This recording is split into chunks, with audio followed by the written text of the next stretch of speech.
Ngayong araw nga ay short range muna tayo mga min.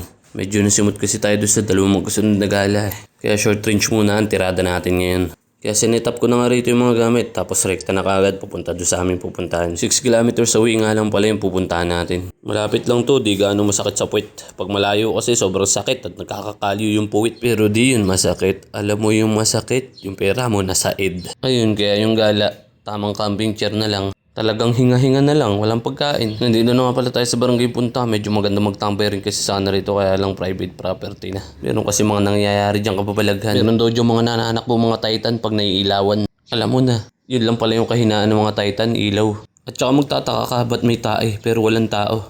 O diba ang crispy. Malapit na nga tayo sa pupuntahan natin, mga ilang metro na lang ha.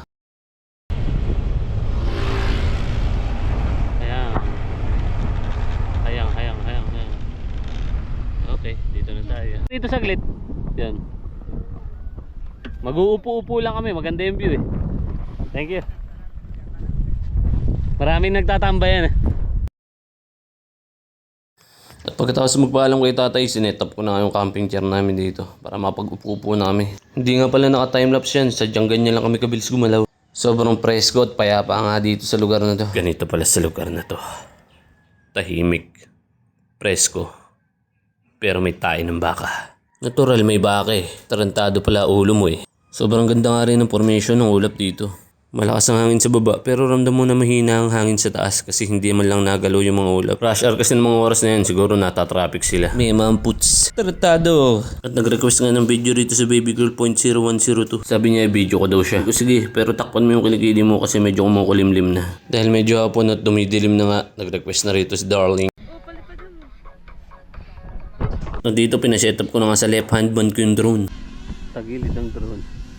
Medyo malakas nga yung hangin kaya taligid yung mukha ni Darling. Pero laban na yan, pasok pa naman sa warranty.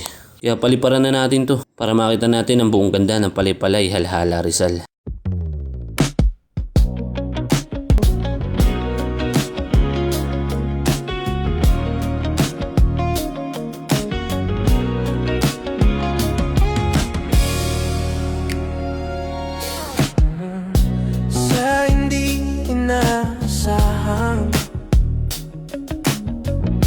Pagtatagpo ng mga mundo,